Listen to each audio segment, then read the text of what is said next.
Hola developers, ¿cómo están? En este video regresamos a la serie de videos acerca de el path de desarrollo para .NET Developer. En este caso vamos a hablar acerca de los conceptos básicos de la programación orientada a objetos. La programación orientada a objetos surge como un paradigma en el cual el desarrollo ya se hace mucho más eficiente, efectivo, más mantenible. Existe una mejor comunicación entre las diferentes partes del proyecto, entre los diferentes developers, ya se empiezan a hablar en un mismo lenguaje, debido a que esto apunta a un código más limpio, más legible y pues que nos va a proporcionar un, un estándar para la codificación. Existen diversos lenguajes orientados a objetos que eh, encierran la misma teoría, por ejemplo, como son Java, como son C Sharp, eh, Python u otros. Eh, Inicialmente, las características que vamos a analizar en este video acerca de programación orientada a objetos es, son cinco pilares, cinco principios fundamentales que encierra la programación orientada a objetos. Y estos son, primero, encapsulación; segundo, abstracción; tercero, herencia; cuarto, polimorfismo. Eh, Vamos a hablar también acerca de lo que son las clases, los objetos, qué es un objeto, cómo creamos un objeto, cómo lo instanciamos, para qué se definen las clases. Bueno, diferentes conceptos que nos van a ayudar y que te ayudarán a profundizar un poco más en este tema de la programación orientada a objetos. Bien, comencemos. En esta aplicación de consola vamos a tener la posibilidad de crear algunas clases. La primera que vamos a crear es la clase tipo persona, la cual pues va a estar definida como pública.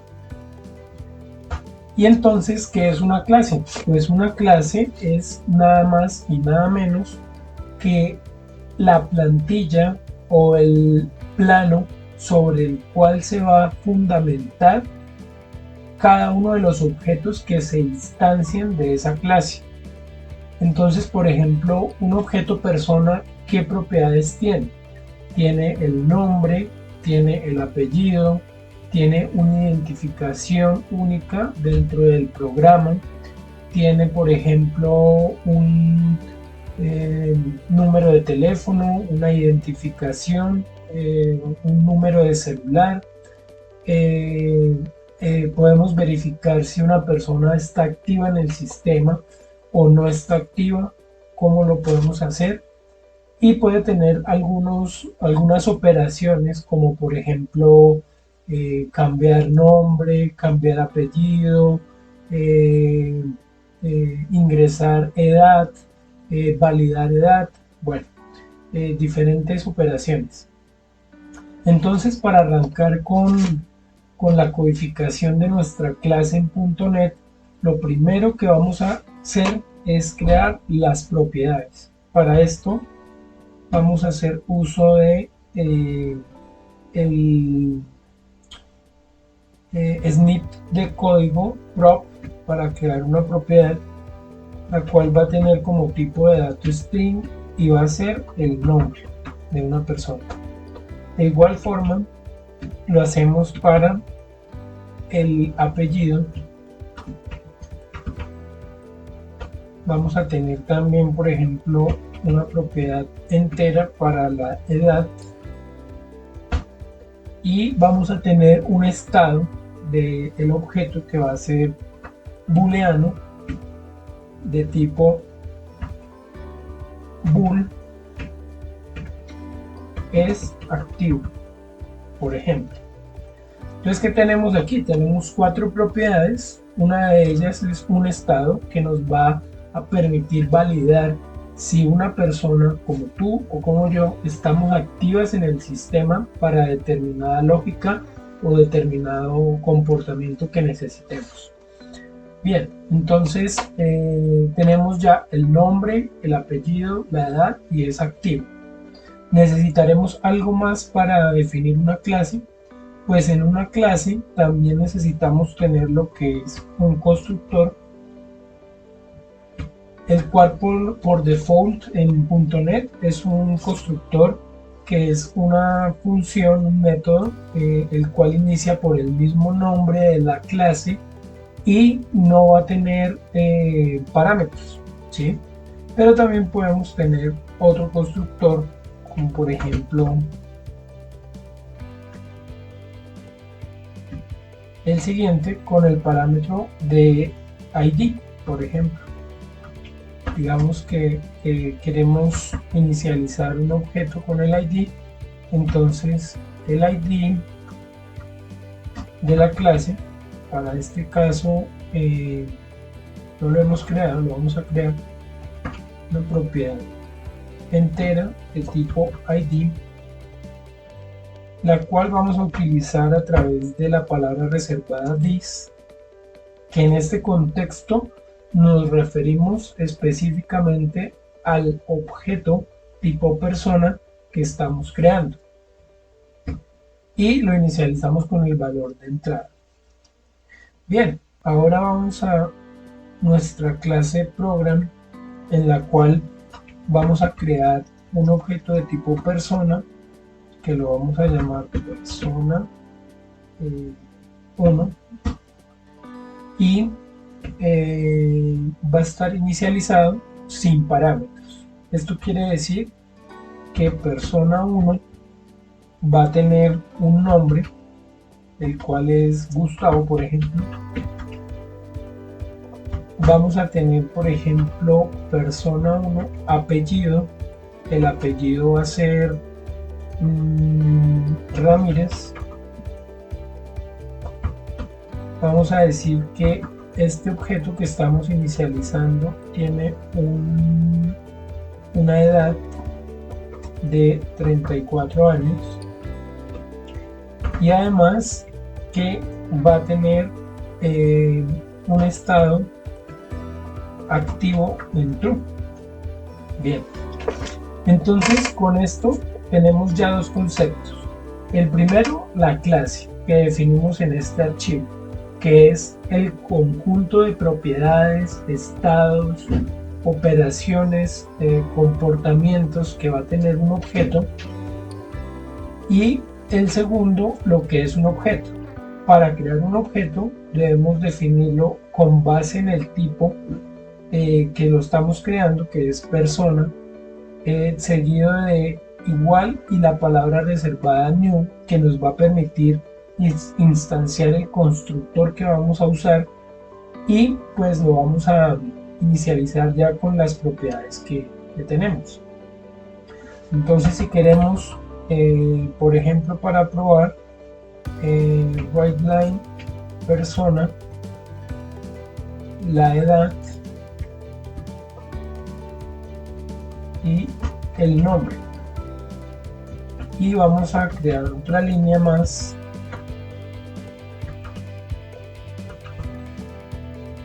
para saludar a esta persona, por ejemplo.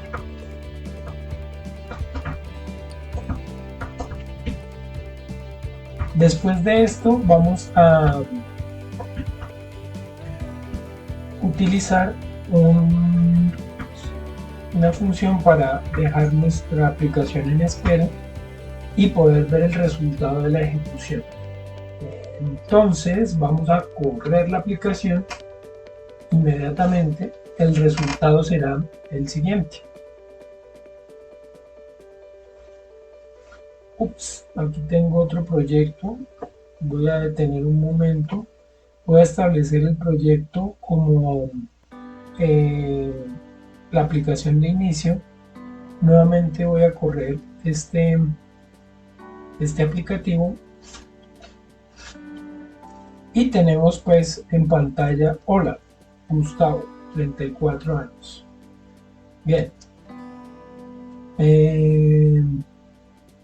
Podemos poner otro texto.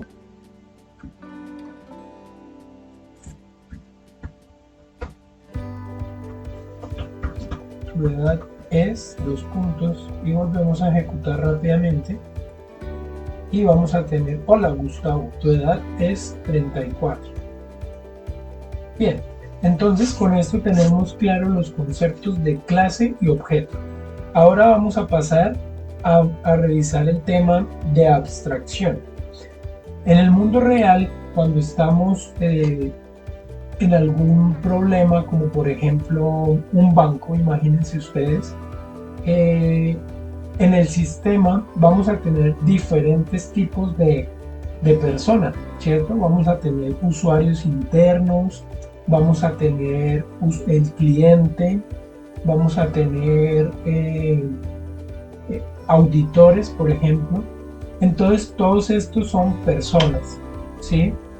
Y la abstracción nos permite tomar ese conjunto de datos, ese conjunto de entidades pues que son necesarias en un sistema para llevarlas hacia un programa en el cual podamos operar con cada una de ellas y de esta forma darle vida a una solución informática o tecnológica para un escenario, un problema o una situación específica de el negocio en el cual estés siendo ocupado como developer. Entonces, por ejemplo, imaginemos que estamos en un banco que se nos pide crear un módulo para el manejo de personas en el cual vamos a tener una persona, una clase persona como una clase base, ¿sí? Y vamos a tener, por ejemplo, el tipo de persona que va a ser usuario interno. Entonces creamos un usuario interno, el cual más adelante veremos un poco de este tema, va a ser del tipo persona. Entonces ya tenemos modelado para nuestra aplicación, por ejemplo, el tipo de usuario que se requiere en el sistema para darle vida a ese objeto dentro de nuestra aplicación, valga la redundancia, que es usuario interno. Pero entonces esto no acaba allí. Digamos que tenemos un cliente y el cliente pues también va a ser una derivación de la clase persona, y con esto pues ya le estamos dando vida a nuestro sistema, ¿cierto? Entonces supongamos que un usuario va a tener, por ejemplo, una cuenta. Entonces vamos a tener la clase cuenta, que estará inicialmente definida de esta forma. La cuenta tiene, por ejemplo, un ID. Además de esto va a tener, por ejemplo, un nombre. Adicionalmente va a tener, por ejemplo, una fecha de creación.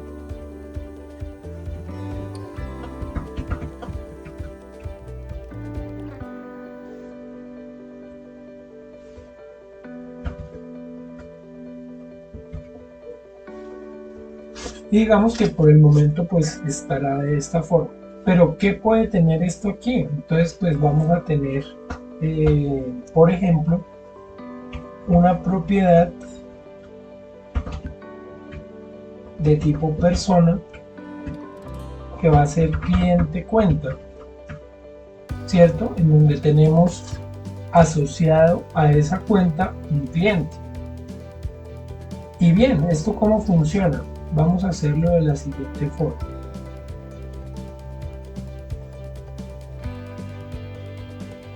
vamos a ubicar un momento.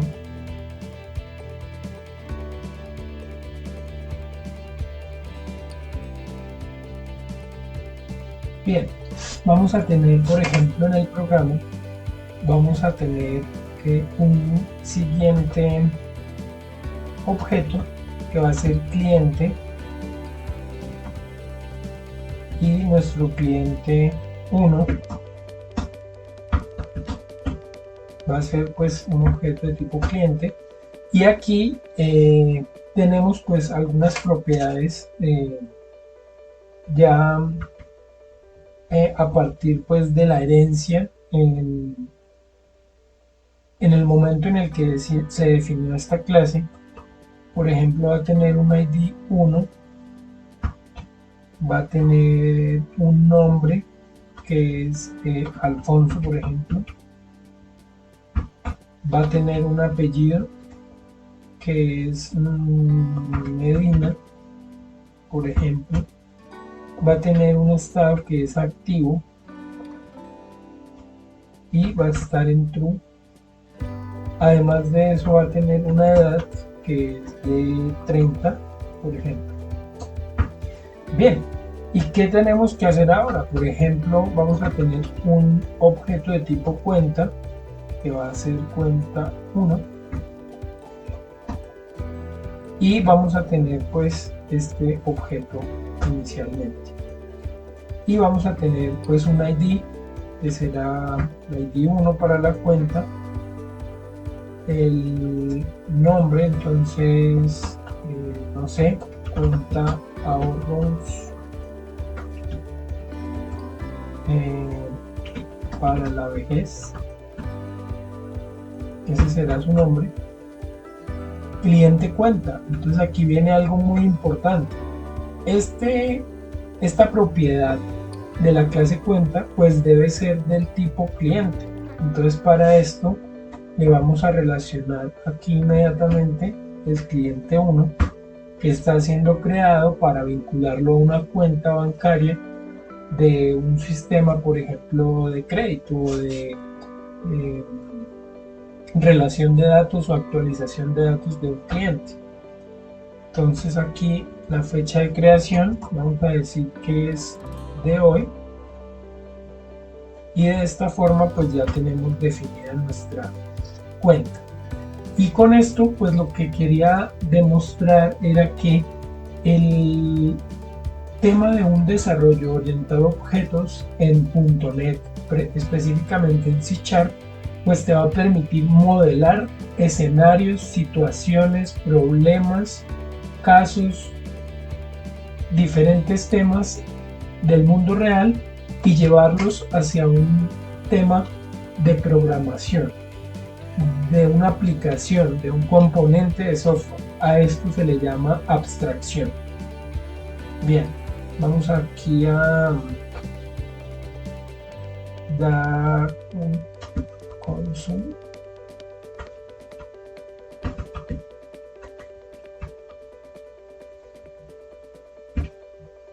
Write line, en el cual vamos a hacer lo siguiente. Vamos a decir hola y vamos a utilizar la interpolación de cadenas en .NET a través de, por ejemplo, tenemos la cuenta 1, vamos a cliente cuenta, y cliente cuenta va a tener un nombre, entonces estaríamos saludando a esa persona. Seguido vamos a utilizar el siguiente dato, que es tú tienes, vamos a utilizar nuevamente el objeto cuenta, cuenta cliente, edad. Tú tienes tantos años de edad,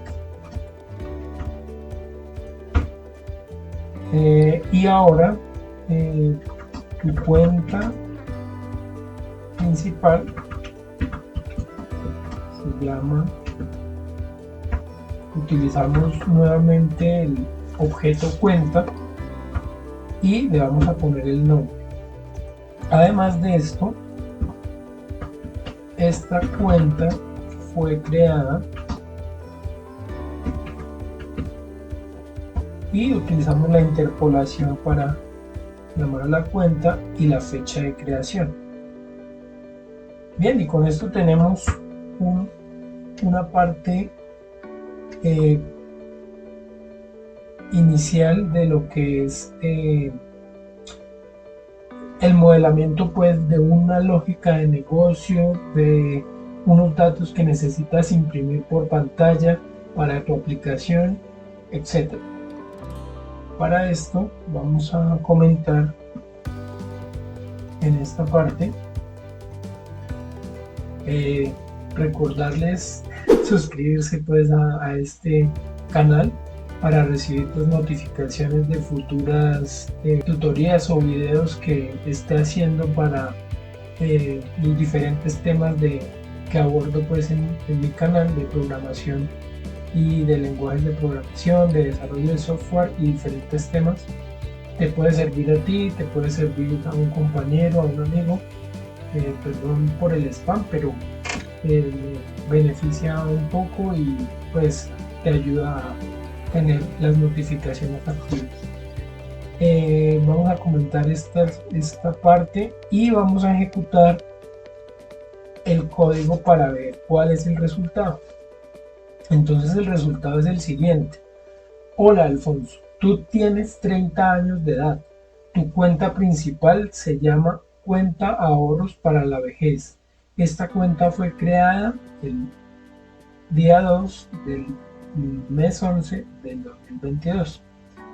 Entonces, de esta forma, pues tenemos el tema de la abstracción, pues ya un poco explicado en esta parte del video. Pero ¿qué sigue ahora? Ahora sigue ver qué es la herencia, por ejemplo. Entonces, para esto vamos a verificar acá un tema que estábamos realizando anteriormente. Por ejemplo, tú tienes la clase cliente. Pero ¿qué pasa aquí? Aquí tienes que poner mucha atención. La clase cliente está siendo implementada a partir de la clase base persona. Por esta razón vamos a tener acceso a todas las propiedades que estén definidas dentro de la clase persona. Propiedades, métodos, operaciones, estados. Por ejemplo, en el momento en el que un cliente es creado en el sistema, digamos por temas de seguridad, vamos a decir que su estado es inactivo, o sea, false, que no está activo. Pero esto pues lo está haciendo a partir de lo que se definió en la clase persona, ¿sí? Correcto. Entonces pueden ver ustedes acá que tenemos acceso a la propiedad nombre y las demás. Pero entonces, por ejemplo, nosotros tenemos un usuario interno que viene siendo otro tipo persona. Esta clase usuario interno la vamos a utilizar, por ejemplo, para crear un usuario interno que tenga algunas propiedades específicas de la clase usuario interno. Entonces, por ejemplo, vamos a crear un enum el cual se va a llamar tipo usuario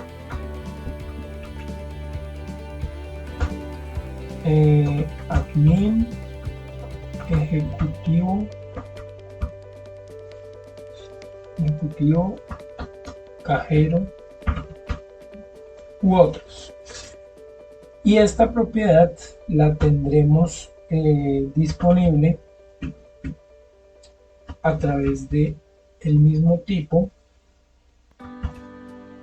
usuario,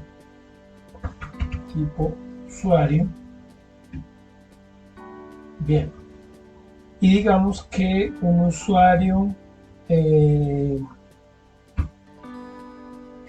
base, vamos a tener un usuario base, y esta propiedad, cuando se crea un usuario,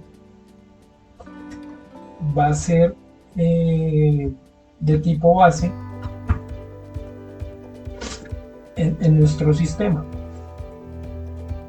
Bien, entonces, ¿qué pasa aquí? Tenemos otro tipo de persona creado a partir de la clase persona, que en su implementación específica va a tener una propiedad llamada tipo usuario, y ese tipo usuario va a ser inicializado con el tipo usuario base para todos los objetos que se vayan a crear en el sistema de esos usuarios internos que tiene, por ejemplo, una entidad bancaria.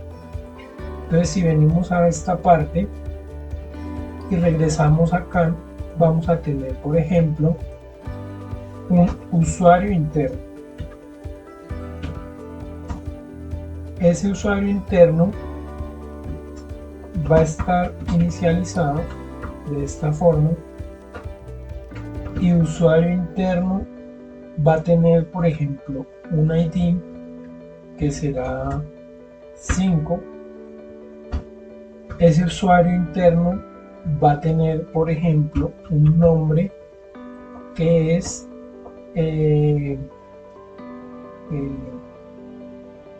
Gonzalo. Asimismo, va a tener la propiedad apellido,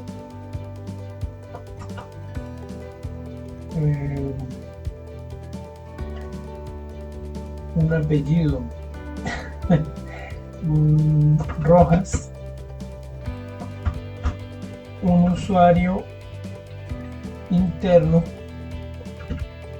va a tener también una edad, por ejemplo,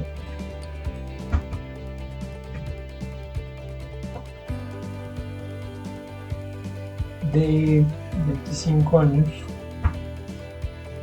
Bien, vamos a utilizar esta parte de acá.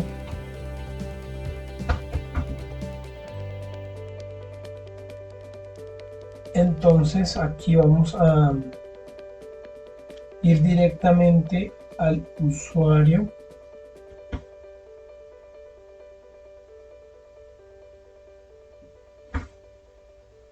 Va a tener un nombre. Tú tienes, hacemos el cambio acá para la edad, y aquí vamos a cambiar el texto para especificar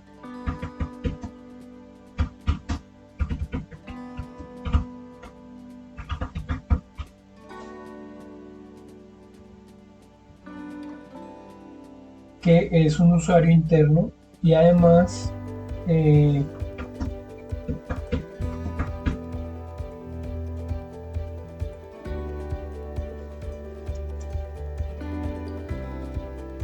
y aquí vamos a tener el mismo usuario, es activo, y preguntamos, ¿es activo? Entonces le decimos, tu estado es activo. Si no, tu estado es inactivo.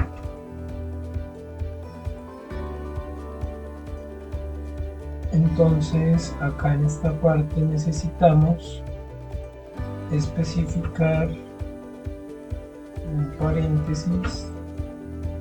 Bien, y ya tendremos el mensaje. Entonces aquí vamos a ubicar un salto de línea, aquí sin espacio, y aquí otro salto de línea.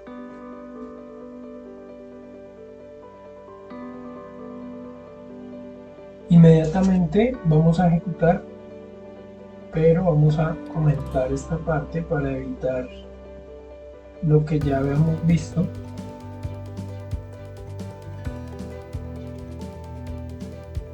Y tenemos, hola Gonzalo, tú tienes 25 años de edad. tú eres un usuario interno, tu estado es inactivo, debido que para esto ya podemos hacer aquí uso de el depurador. Ponemos un punto de interrupción con la tecla F9, cerramos nuevamente y abrimos nuestra aplicación, y tenemos que el programa se detiene inmediatamente. ¿Y qué va a pasar? Entonces en este momento se está creando un objeto a partir del tipo usuario interno, el cual inicialmente va a establecer el tipo de usuario base, el ID, el nombre, el apellido, la edad, y los va a imprimir en pantalla, entregándonos como resultado este texto. Pero entonces aquí en esta parte vamos a imprimir esto, y adicional le vamos a entregar otra información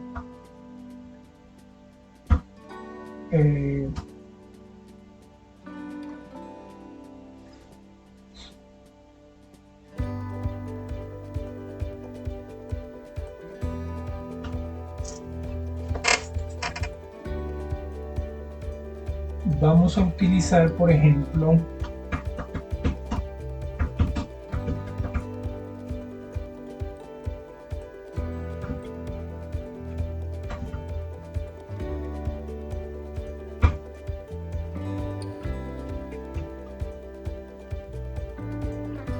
tipo usuario. Bien, aquí tenemos tipo usuario. Por ejemplo, aquí vamos a tener que el admin es 1, 2, el cajero es 3 y el usuario base es 4. De esta forma vamos a validar si esto es igual al tipo de usuario base.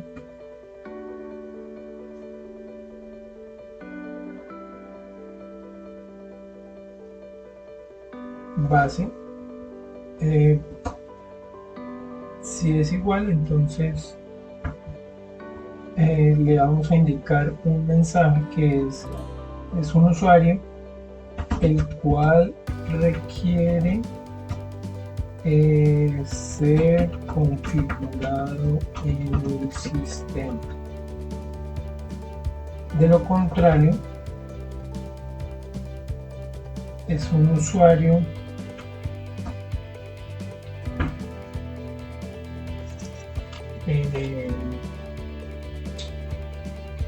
registrado en nuestra plataforma. Y para esto vamos a utilizar el paréntesis de igual forma.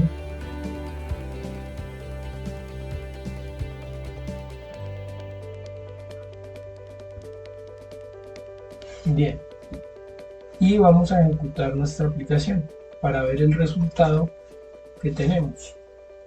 Entonces él viene y hace la impresión. Entonces al final eres un usuario el cual requiere ser configurado en el sistema. Entonces digamos que al usuario en determinado momento le pidieron hacer esto, comunicarse pues con el área administrativa del banco, y aquí le vamos a poner un tipo de usuario diferente. Digamos que en el segundo instante ya lo crearon como un ejecutivo. Entonces en este caso vamos a utilizar el mismo mensaje y vamos a ver que el resultado sería diferente.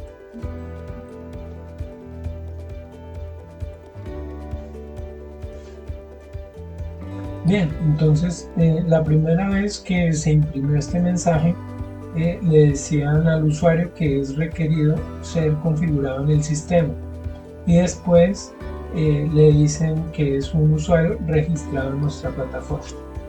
Bien, y con este caso tenemos ya cubierto cuál es el tema de la herencia simple en nuestras aplicaciones.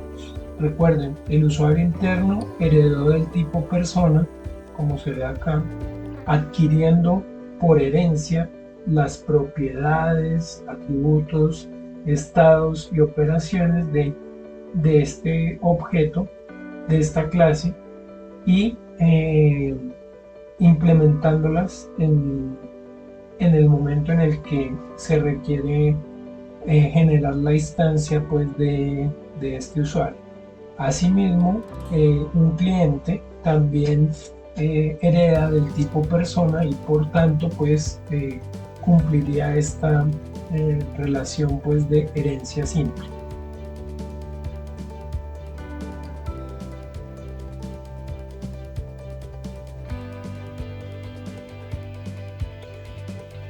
Bien, developers, ahora es momento de ver otro tema que nos interesa mucho en el área de la programación orientada a objetos, el cual es el encapsulamiento. Para esto vamos a continuar con nuestro ejemplo en donde tenemos el cliente y por ejemplo digamos que por seguridad vamos a tener una persona la cual tiene una propiedad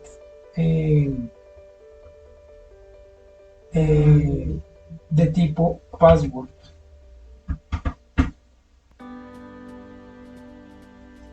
Pero este password pues se requiere que sea privado, ¿cierto? Entonces para esto le vamos a indicar en la especificación de la clase que el miembro de password, esta propiedad, va a tener un modificador de acceso privado. Esto quiere decir que no va a tener acceso en otro componente del código, ni en otro ensamblado, ni en otra parte del código. Esto solamente va a ser posible ser verificado, manejado, analizado, procesado por la clase persona, ¿sí? En este caso ni siquiera por la clase cliente. Vamos a ver, en este momento estamos con la clase cliente que hereda a partir de persona, pero vamos a ver que el tipo password no aparece listado dentro de las propiedades a las cuales podemos tener acceso. Esto es porque la persona, por ejemplo, cuando es creada, va a tener un password privado, el cual puede ser generado a partir de un UID, el cual vamos a cambiar por el tipo string y lo vamos a utilizar en esta parte del código. Y todo objeto va a ser inicializado de la misma forma cuando llamamos, por ejemplo, el constructor persona con el parámetro ID. Por ende va a ser instanciado este constructor que nos va a generar el password de esa persona, y vamos a ver qué ocurre. Entonces vamos a ver en este momento qué pasa con el usuario interno. Vamos a ejecutar y a nivel de depuración vamos a revisar qué pasó aquí. Entonces tenemos el usuario interno y este usuario tiene las siguientes propiedades: apellido, edad, es activo ID, nombre, tipo usuario, y vean que tiene el password, pero lo tiene con un candadito que significa que es un código únicamente eh, modificable o operable desde la clase persona, ¿sí? Eso quiere decir que aquí, por ejemplo, si tenemos el usuario y llamamos la propiedad password, vamos a ver que no tenemos acceso a esta propiedad en el código, lo cual pues nos da un nivel de seguridad para ese tipo de información. Pues a nivel de depuración sí tenemos acceso visualmente a esta propiedad, pero a nivel de código no, ¿sí? Por ejemplo, imaginar un equipo de software en el cual estamos creando una funcionalidad para un banco y tenemos que modelar el usuario interno en donde no requerimos hacer modificación de el password, porque esto es interno del equipo en el que se creó esta propiedad, que puede ser un equipo en donde por términos de seguridad o de manipulación de las propiedades de los datos de los objetos, no se habilitó para ser modificado en otras partes del código. Por eso, de esta forma, pues ya no tendremos acceso a esta propiedad. Pero también tenemos algunos modificadores de acceso, los cuales sí van a ser permitidos en otra parte. Por ejemplo, el es activo no lo vamos a requerir en otro punto del programa, sino únicamente dentro de sus clases derivadas. Entonces, para eso utilizamos el modificador de acceso protect. Esto quiere decir que en el caso del cliente, aquí no vamos a tener problema con la propiedad es activo, ¿sí? Pero entonces vamos a ir al programa, vamos a habilitar nuevamente esta parte del código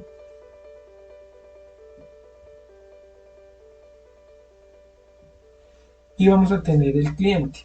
Pero ¿qué pasó aquí? Anteriormente no nos generó problema, pero en este punto sí nos está generando un error, debido a que en otra parte del programa no podremos tener acceso a esta propiedad, ¿sí? Es activo solamente puede ser modificable u operable dentro de la clase cliente. Para esto tendríamos que quitar esto de aquí, y esto pues cumple con determinados requerimientos o temas de seguridad que se requieren. Por ejemplo, el estado de desactivo pues solamente será manejable dentro de esta clase, ¿cierto? Para lo cual, por ejemplo, podemos tener un método público, el cual va a ser nos va a retornar un vacío, y vamos a indicar que es momento de activar. Para esto es activo, va a ser modificable a true dentro de la clase. Entonces imaginemos que estamos en el programa, tenemos el cliente, la cuenta. Esto va a imprimir en pantalla lo siguiente, y un momento después vamos a tener al cliente 1 y le decimos que es necesario activar,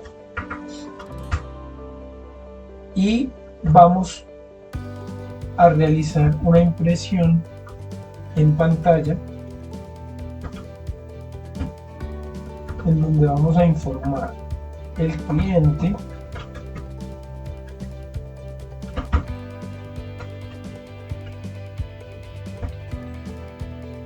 vamos a utilizar la interpolación cliente 1, el cliente tal con ID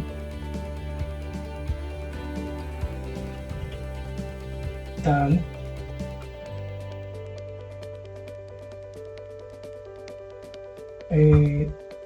está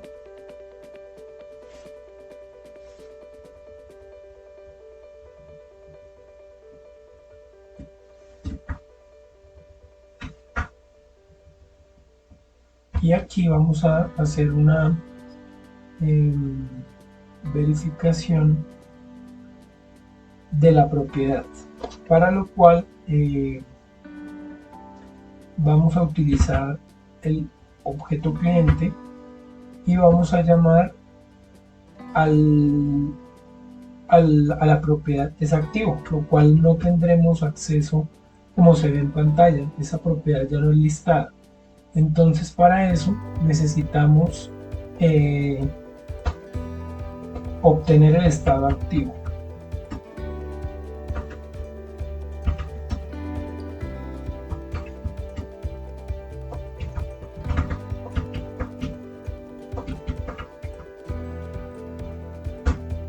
Imaginemos que esto internamente va a tener mucha más implementación de lógica que va a ir almacenada en estos métodos. Por esta razón es que debería requerirse un método para obtener el estado activo, ¿sí? Porque eso requiere, digamos, otras verificaciones y no sería muy apropiado hacerlo con la propiedad. Entonces para esto, pues inicialmente vamos a hacer aquí y vamos a dejar propuesto un to-do y vamos a obtener el estado desactivo. Aquí nos falta un paréntesis y ya tenemos este tema resuelto, para lo cual nuestro objeto, como tenemos un método público de obtener estado activo, vamos a verificar si realmente está activo, a lo cual si está activo,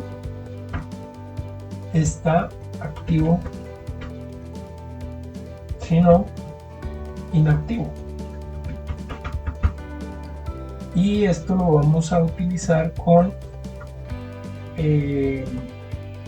paréntesis para que haya un error aquí en la sintaxis. Bien, seguido de esto vamos a ejecutar y vamos a verificar. Aquí ocurrió un problema que tenemos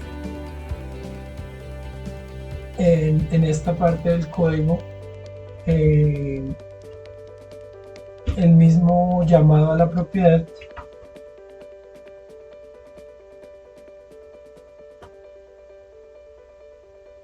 pero acá si no tenemos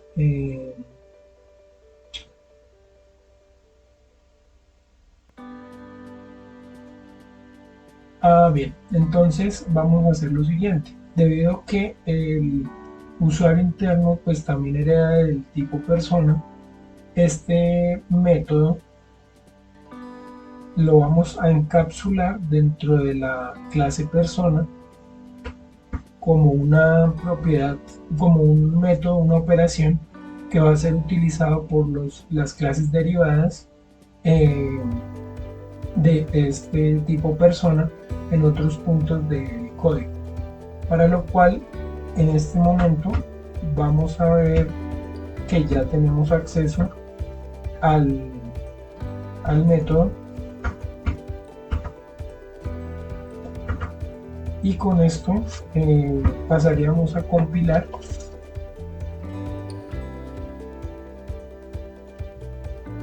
este ejemplo. Tenemos un error número común.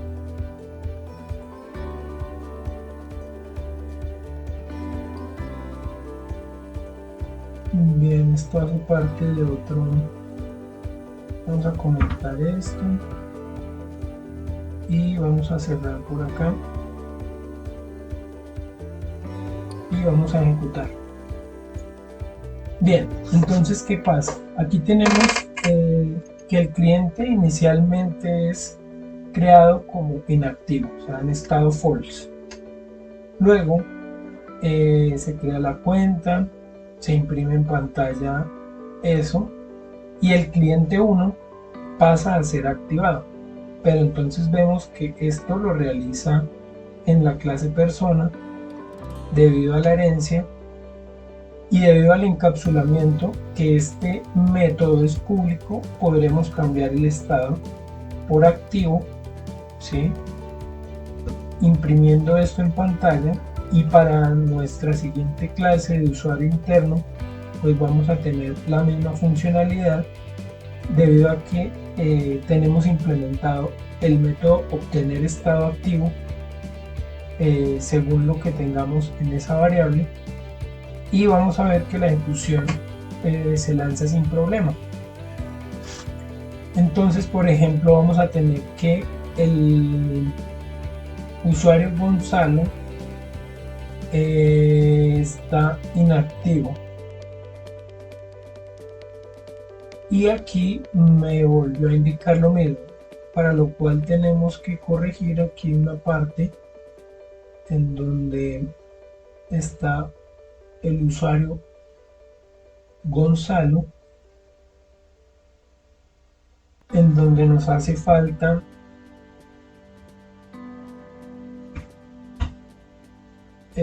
activar.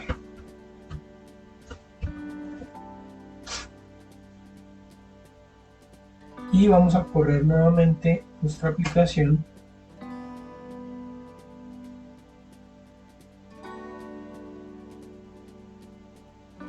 Venimos a verificar aquí el usuario interno 1, que es Gonzalo, está en activo false, y al momento de activarlo se activa y el resultado es activo, es decir que pasó del estado inactivo a activo.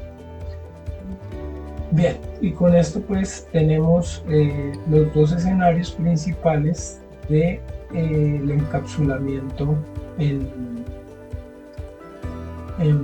.NET. Hemos visto ya el modificador de acceso public, el modificador de acceso private y el modificador de acceso protect. Public es operable y accesible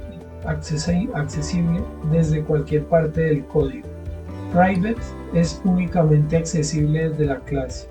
Protected es accesible desde la clase y desde las clases derivadas. Hay otro modificador de acceso que es utilizado, se llama internal, y este se utiliza cuando en un ensamblado definimos un objeto y en otro ensamblado lo queremos utilizar. Entonces, ¿qué pasa con las propiedades que han sido creadas como interno? Que solo serán operables y manipulables desde el ensamblado de origen, ¿sí? Entonces con esto tendríamos los principales modificadores de acceso de el encapsulamiento. Pues también a encapsulamiento le llamamos todo lo que podemos englobar dentro de un componente de software como el que creamos inicialmente, que era el tipo persona. Por ejemplo, estas funcionalidades van a ser posibles gracias al encapsulamiento que ofrece la programación orientada a objetos. Bien, ahora vamos a tener el tema de el polimorfismo. Para esto tenemos una cuenta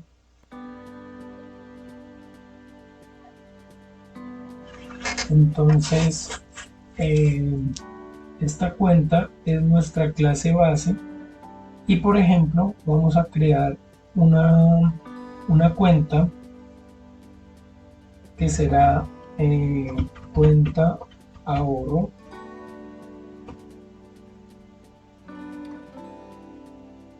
y otra cuenta que será cuenta corriente.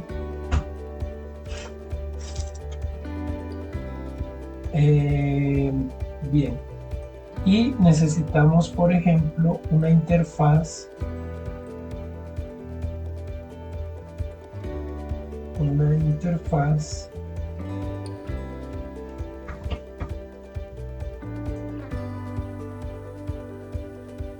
que se va a llamar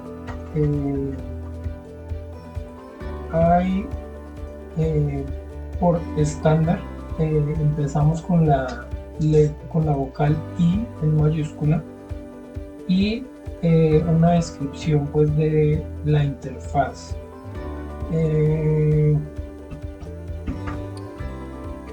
Calculable. Entonces esta interfaz va a tener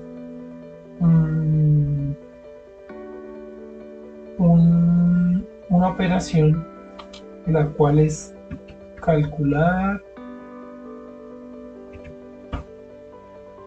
monto, y esto va a devolver un decimal.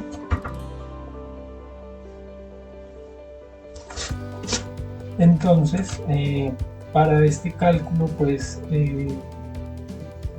necesitamos implementar esta interfaz dentro de nuestras clases de cuenta. Para esto lo haremos específicamente en la clase base, hay calculable, y aquí nos dice Visual Studio que tenemos que implementar dicha clase.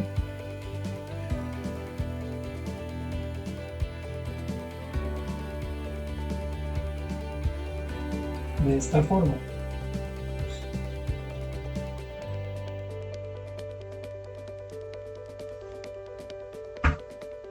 Entonces digamos que necesitamos una propiedad la cual se va a llamar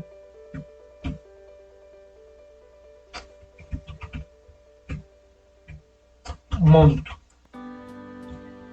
y de esta forma vamos a retornar el monto al momento de utilizar esta interfaz. Pero entonces en la interfaz podemos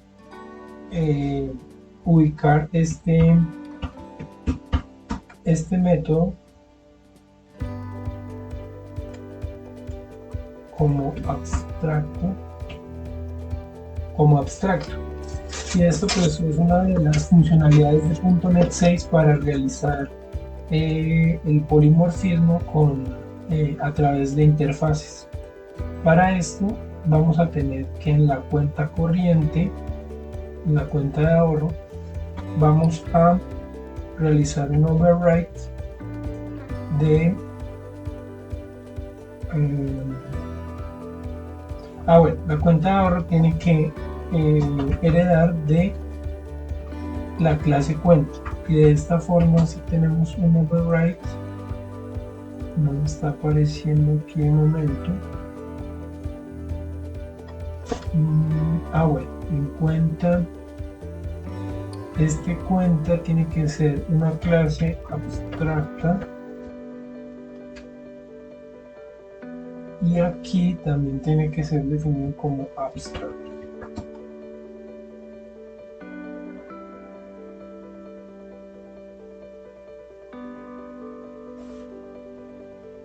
En este caso no tendríamos que implementarla inmediatamente, sino después de que estemos utilizando el método de calcular monto. Entonces implementamos la clase abstracta y para calcular el monto de una cuenta de ahorro va a ser, por ejemplo, return monto. Entonces no necesitamos mayor cosa. Pero entonces, ¿qué pasa cuando es una cuenta corriente? Esta hereda de cuenta y nos va a pedir implementar o sobreescribir ese método de calcular monto. Pero entonces una cuenta de ahorro, una cuenta corriente, podemos indicar que va a tener un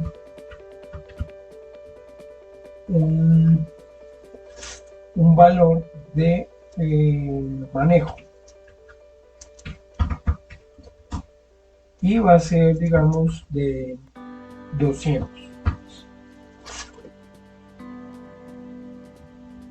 En este caso vamos a hacer un cálculo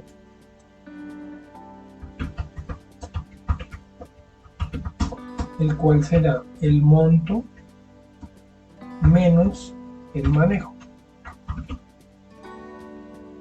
y aquí vamos a retornar ese valor calculado.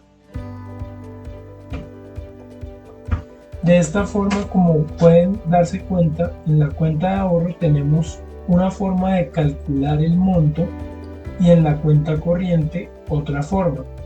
Esto es el polimorfismo, tener la posibilidad de generar un cálculo propio a cada clase a partir de una misma definición, como tenemos en la interfaz de calcular monto. ¿Sí? Bien, y ahora lo que podemos hacer es crear una cuenta de ahorro. Para esto vamos a comentar esta parte.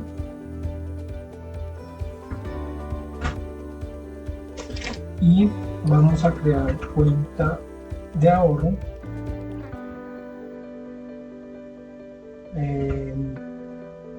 Cuenta de ahorro 1.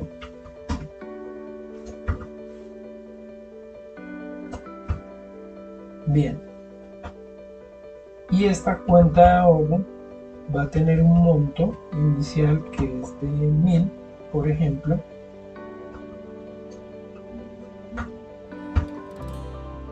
Debido a las propiedades de herencia, va a tener un nombre. Mi primer cuenta de ahorro.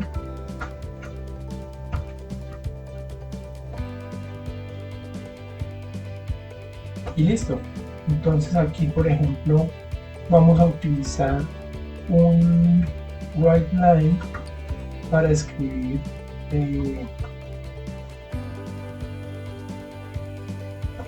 tu cuenta se llama cuenta ahorro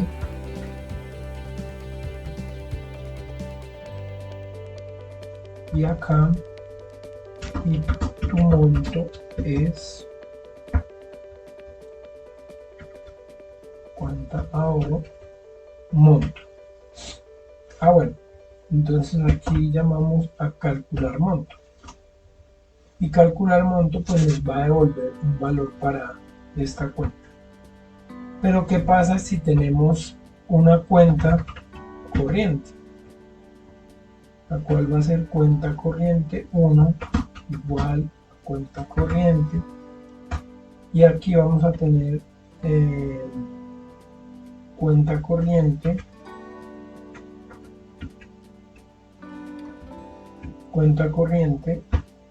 que va a tener un nombre que es este mismo.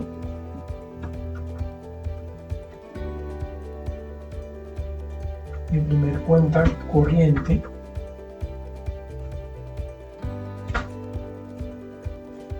y va a tener un monto inicial de 1500, y de esta forma vamos a utilizar esta parte del código para imprimir la cuenta corriente.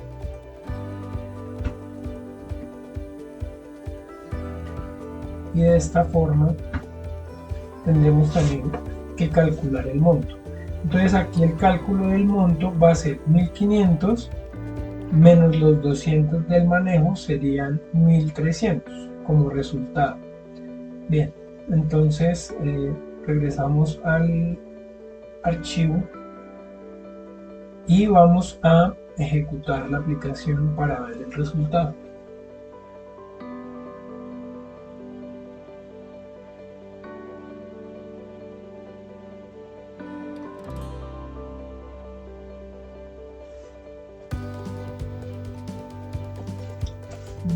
Tenemos lo siguiente: tu cuenta se llama mi primer cuenta de ahorro y tu monto es 1000. Y el siguiente mensaje es: tu cuenta se llama mi primer cuenta corriente y tu monto es 1300. Efectivamente le descontó los 200. Entonces, recordar que con esto tenemos la posibilidad de generar más u otras operaciones que se deben realizar internamente por cada clase, y el programa puede responder de diferentes formas. Entonces, para esto es el polimorfismo.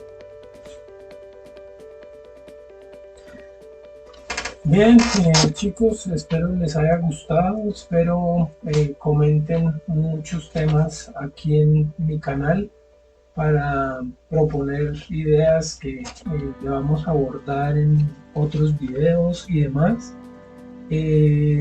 Suscribirse pues a mi canal para más contenido y para pues redistribuir el conocimiento con tus amigos o otros usuarios que estén interesados en este tipo de información. Soy Felipe, Infilip, Twitter. Si quieren también pueden seguirme y nos vemos en la próxima. Bye bye.